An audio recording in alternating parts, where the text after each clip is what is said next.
Hi mga ka-flyers! Kumusta kayo? Maganda pag-uusapan natin ngayon. Ito ay tungkol sa number one world sa cause of death, ang cancer, yung sakit. So, ano ang alam mo tungkol sa sakit na cancer? Share mo naman dito sa ating episode. Pwede ka mag-comment yan sa ibaba so that our viewers and other followers shall know na maraming merong alam tungkol sa sakit na ito. Malay mo, dagdag information ito para makatulong sa ating mga sumusubaybay sa programang ito.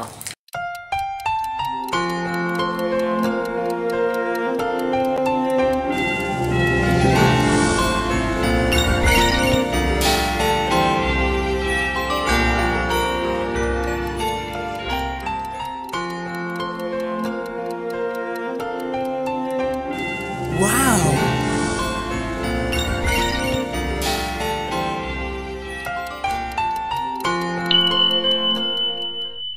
Hello, welcome kayo dito sa aking bahay. Simple lamang ito, pero pwede na tayo magkwentuhan dito. So, dito ko kayo dadalhin, dito tayo mag-uusap sa aking munting tahanan. Tara, magkwentuhan tayo. Oo nga pala, ako ay nanonood ngayon ng pelikula sa YouTube. And then, habang nanonood, nagluluto na rin ng ulam. So, aking ulam na lulutuin ngayon ay sitaw na niluto sa oyster sauce. Tapos, ang sahog niya ay piniritong itlog na hinalo sa bagoong. Ayan. So, ang sarap nito. Try natin. Pero ito, experimental lamang. Pero hindi yan yung ating pag-uusapan sa ngayon. Iwanan muna natin yung ating niluluto. Maya-maya balikan natin. Tayo po muna ay manunood ng palabas. Oo nga pala, kapag ako ay nandito sa aking bahay, ayun, basically, ang aking ginagawa ay nanonood ng palabas. Pero most of the time, syempre, nagre-research tayo ng mga bagay-bagay na pwede natin i-share sa inyo sa ating channel. Ano po? So, gaya ng pag-uusapan natin ngayon, ang number one na sakit sa mundo na kung saan cause of death, ang cancer. So, ang cancer ay hindi na mamalayan ng isang taong meron ito na meron na parang siyang cancer. And most of the time, ito po ay sanhi pa rin ng ating lifestyle. Oo nga pala, kain na tayo. Nagtanghalian na ako sapagkat luto na ang ating nilutong ulam. So, tinitikman na natin yung niluto natin. And sa tingin ko naman, masarap na masarap ito. Para sa akin, ako nagluto eh. Pero try nyo rin. Ang sarap talaga. Wow! So, parelax muna tayo. Kain tayo ng konti para may energy tayo later on sa ating discussion. So, wag nyong bibitawan ang ating video sapagkat sa dulo nito, mahalaga yung ating topic. And alam ko na dapat i-share nyo rin ito sa iba. So, stay tuned and thank you so much for watching. Huwag kalimutan mag-subscribe nga pala kung di ka pa nakasubscribe sa ating channel. Actually, ang sarap. Kung nandito ka lang, kung bisita lang kita ngayon, nako, sigurado ako, mag-uuwi ka ng ating nilutong ulam. Ang sarap talaga niyan. Try nyo kaya dyan sa inyo na magluto ng ganito. Sarap ng ulam. Sitaw na niluto sa oyster sauce. Tapos ang sahog niya ay itlog na pinirito with bagoong. Ang sarap. Sarap.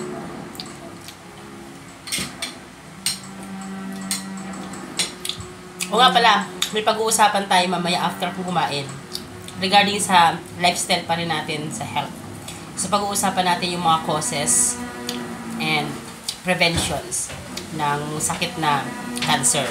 Kasi alam ko marami sa atin ang medyo kulang pa sa kaalaman kung ano yung mga dahilan, sanhi, paano maiwasan yung sakit na cancer.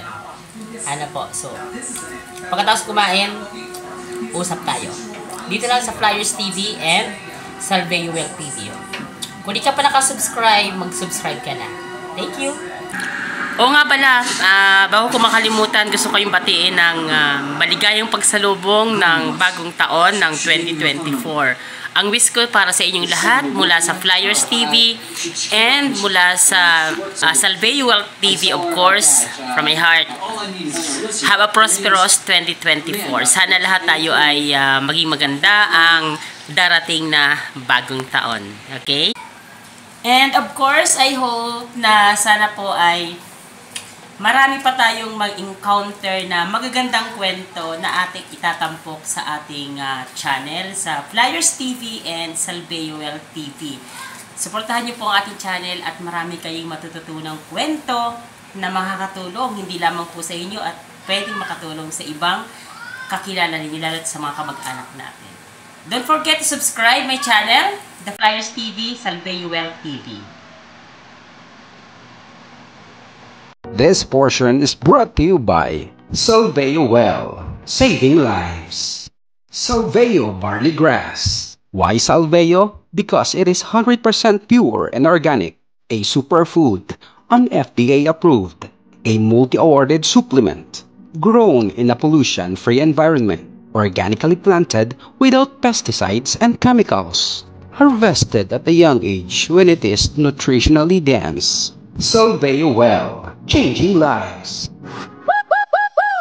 Wow! Yes, mga ka-flyers, hello! Umpisahan na natin ang ating usapan sa araw na ito. So kanina nasabi ko sa inyo na ang pag-uusapan natin ay regarding sa sakit na cancer.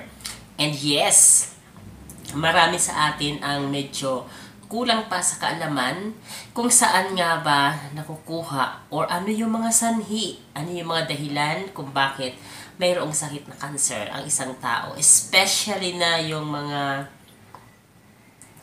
may hilig dun sa mga pagkain na major source na mga nutrients na nagde-develop or nagpapadevelop nitong cancer. Okay, so ang pag-uusapan natin ngayon, so ano yung mga sanhi, ano yung mga dahilan ng pagkakaroon ng isang cancer, at saka ano yung prevention na pwede natin gawin. Of course, number 1 dyan ang Salveo. Yes, mga ka-flyers, malaking factor ang ating lifestyle, yung ating mga kinakain, iniinom, na maging factor to be considered para dun sa ating topic. Sapagkat ang lifestyle, lalo-lalo na sa ating mga ini-intake na mga pagkain, inumin, ay major cause ng sakit na ito. So, ano-ano nga ba ang mga dahilan, sanhi, or saan natin nakukuha ang sakit na cancer? So, kung malalaman natin kung ano yung pinagmumulan, ano yung cause, ano yung pwede makapag-trigger ng sakit na cancer, malalaman din natin, of course, kung paano ito maiiwasan. Diba? Gaya nga na nasabi natin, prevention is still better than cure. So, ibig sabihin, mas maganda na iwasan natin ang pagkakaroon ng anumang klase ng sakit kesa magpagaling sa sakit. Una, syempre, magastos. Pangalawa, pwedeng 50-50. Pwedeng gumaling ka, pwedeng hindi, or pwedeng mas malaki pa ang pwedeng maging damage nito sa ating katawan. So, mas maganda na i-prevent na natin ito. Although, mag-i-invest talaga tayo sa prevention. Kalusugan natin to eh. Hindi natin kailangang hintayin na magkaroon pa ng sakit bago mag-prevention. Okay? Stay tuned. Ayan, napag-usapan naman lang natin yung prevention na tinatawag. So, ang SBG ay isa na sa mga paraan para ma-prevent ang anumang klase ng sakit, gaya ng cancer. Bakit?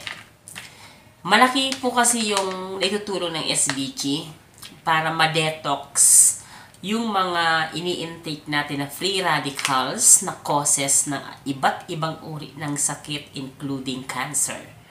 So, kung mahilig ka mag-detox or mag-inom ng SBG, 100%, hindi lang 99.9, it's 100% sure na may iwasan mo yung iba't ibang uri ng sakit. Okay? So, better invest now on your health. At pagdating sa barley grass, magtiwala po kayo sa Salveyo lamang. Purong-puro at subok ko na ito. Panoorin natin itong ating short information regarding Salveyo. Stay tuned! Okay mga ka-flyers, dapat alam natin yung mga pagkain na ating mga paborito, pero sa isang banda, sila pala yung pwedeng magpa-trigger ng ating cancer, kung mayroon man tayong sakit na cancer. Ibig sabihin, ito yung mga cause.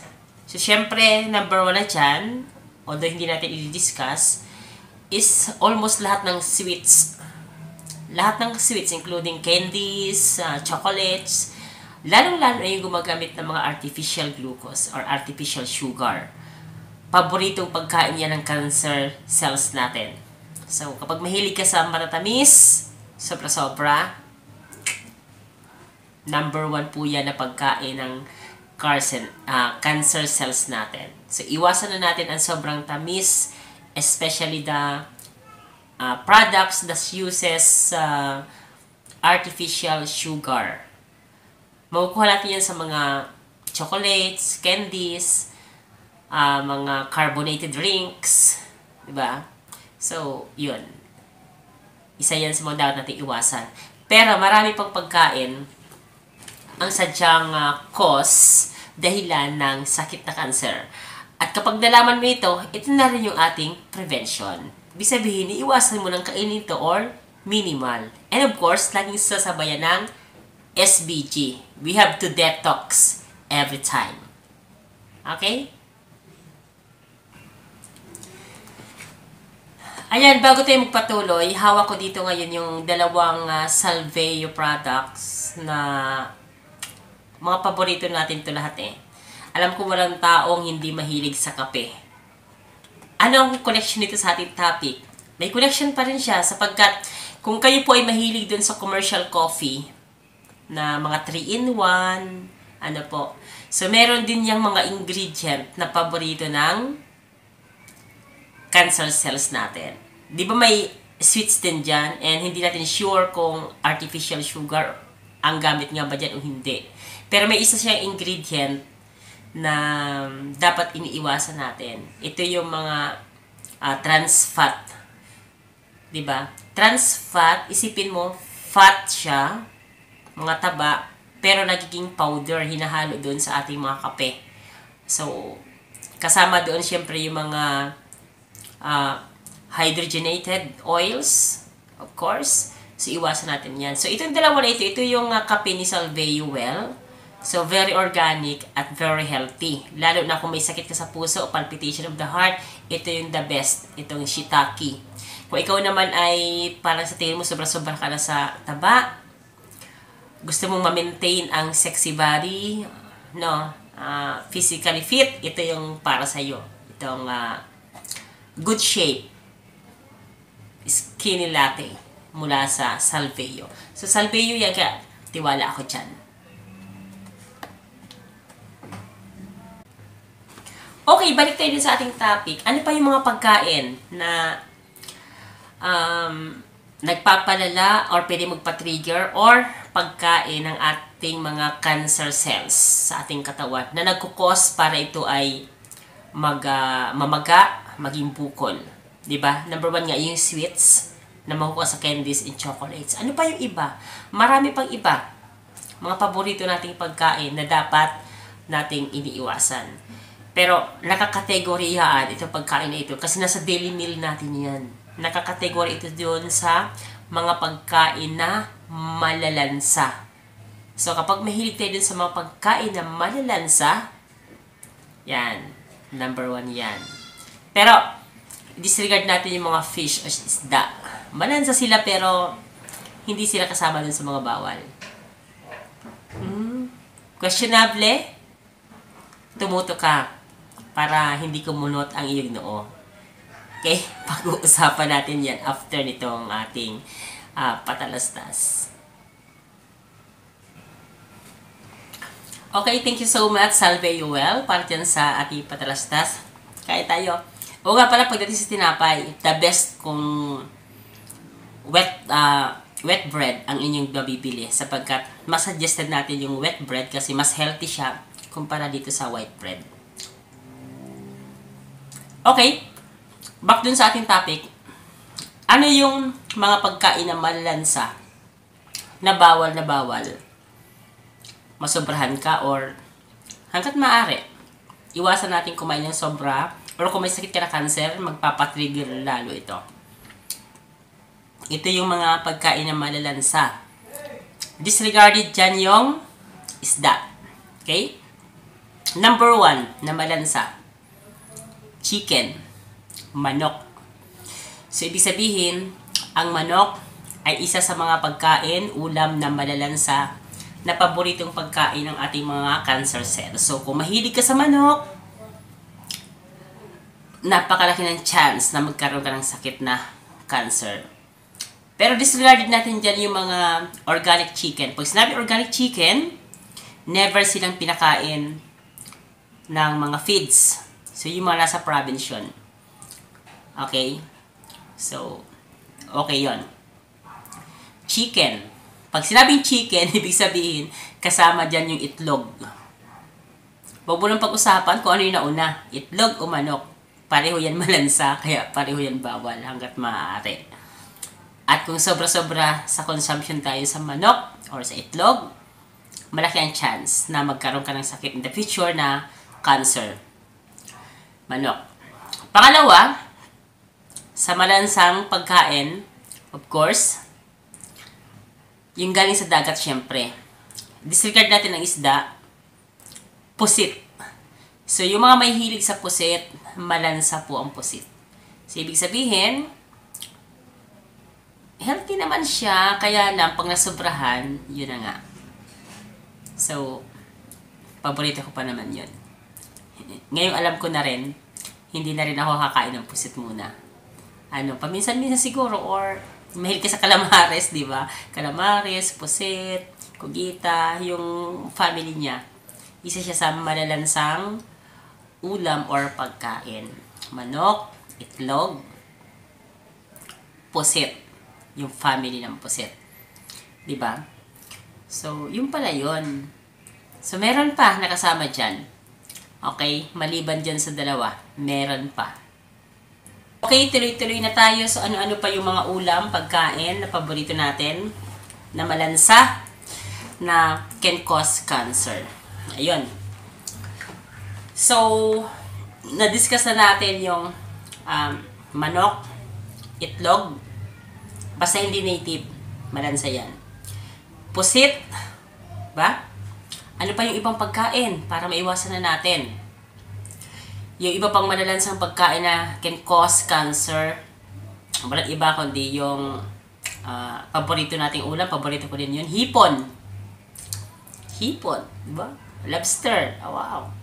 Crabs, mga talangka, yan. Mga alimango, ayan. So, di ba sasarap? Seafoods, yung pala, malansa, bawal. Cancerous, my God.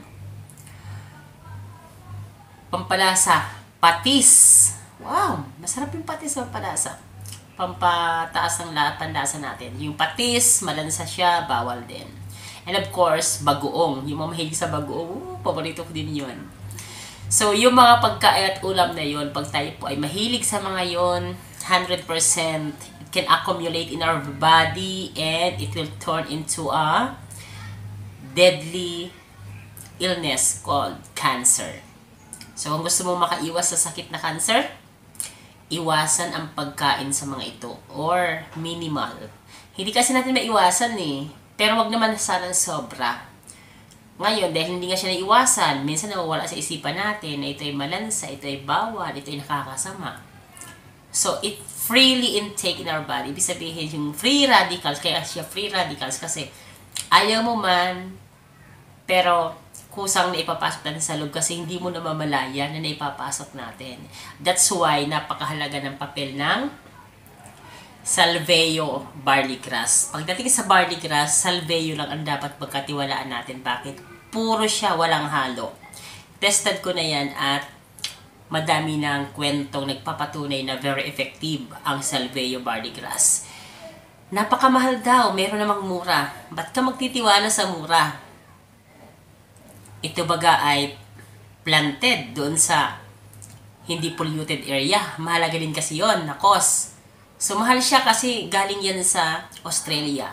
Very remote area at very young na i-harvest siya. Saka subok na subok na. So iwasan ang cancer. Freely, mag-detox na lang tayo. SBG number 1. Para order, may link ako dyan sa ating video. Okay?